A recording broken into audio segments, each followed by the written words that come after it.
Tell you this. Stephanie White has found herself in Charlottesville. And I didn't even trip off this earlier today. But shout out to Ben Daniel, man, because it had dawned on me, which I think they lying, that technically, based off what they're saying, Caitlin Clark is not cleared to play 5-on-5. Stephanie White just got exposed once again, you guys. And this time, even actual doctors are calling her out on camera. That whole minor injury story about Caitlin Clark, yeah, that just completely collapsed. Fans are absolutely furious about it. It honestly feels like full-scale damage control right now. The real question is, how long did Stephanie think she could keep this lie running before all the receipts started showing up? So let's get into it. Stephanie White and the Indiana Fever truly believed they could play doctors and PR experts at the same time. Not a smart move. In July, right? Because, matter of fact, guys, there's a doctor that shared some info. You know what? Give me a quick second. Let me pull up this clip. Now, y'all know me, man. I gotta come with the facts. And the fact of the matter is, Stephanie White is looking real spooky. Now, this was back in July. Now, this is just one doctor. Oh, we got two. Let's listen to this. Let's just have a rewind back. Another groin strain. This is the other side. As we talked about with the first one on the left side coming back after the quad, day-to-day is not accurate for even a minor groin strain. It was closer to 2 weeks before she returned, played well, and now the other side, the right side.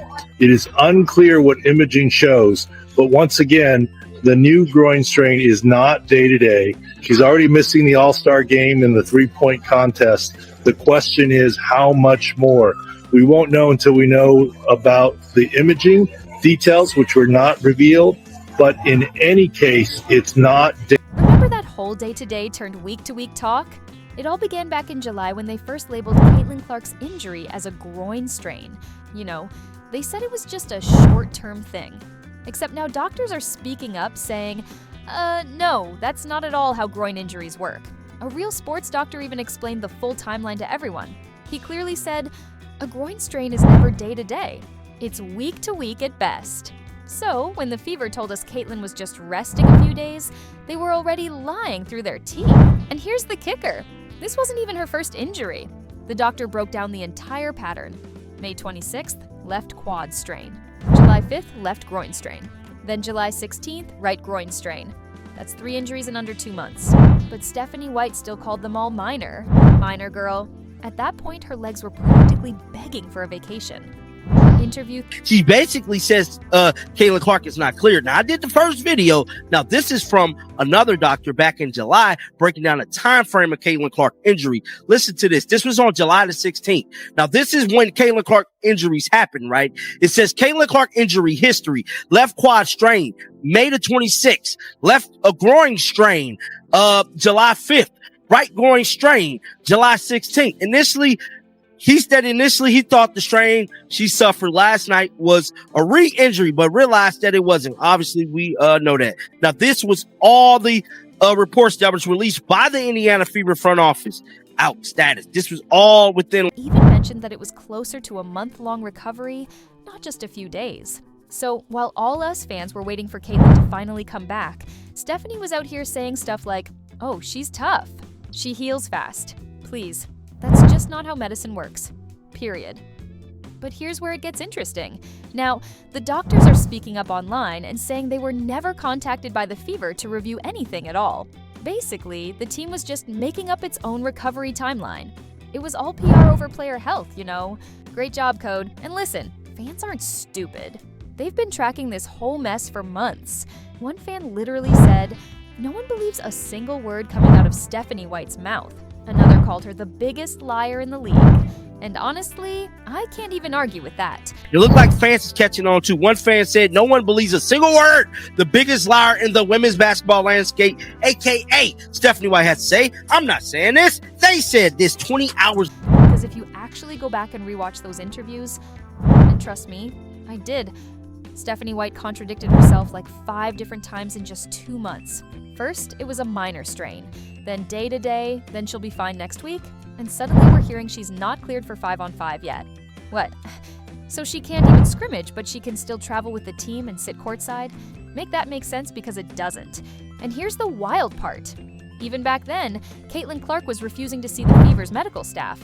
She was literally being checked by her own doctors. That alone should have been a huge red flag for everyone. If your star player doesn't trust the team's medical staff, then something is definitely off.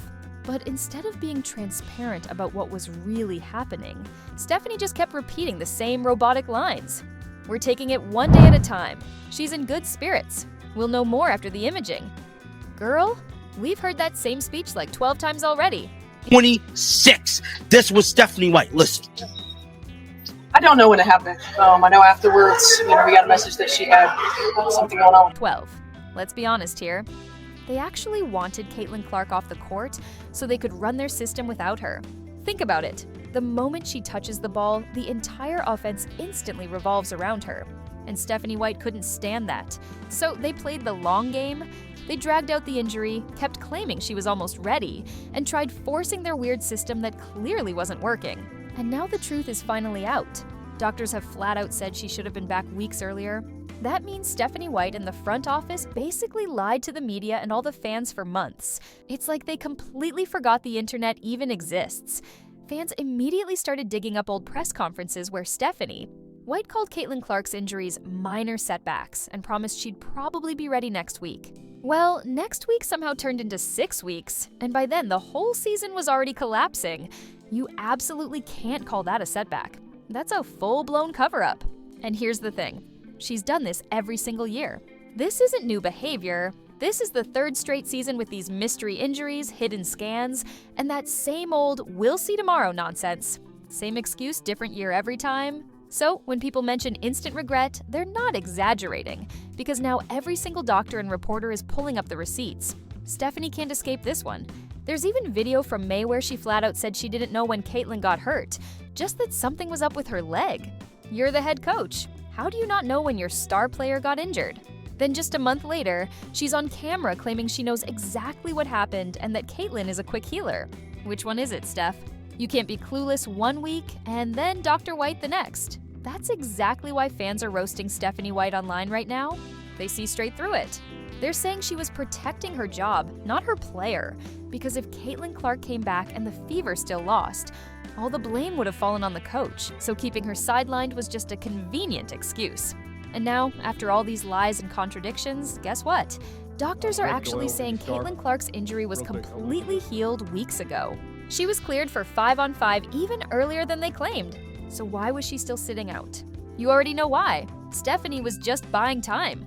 She kept talking about mental recovery and slow progression, but nah, she just didn't want Caitlin disrupting her playbook.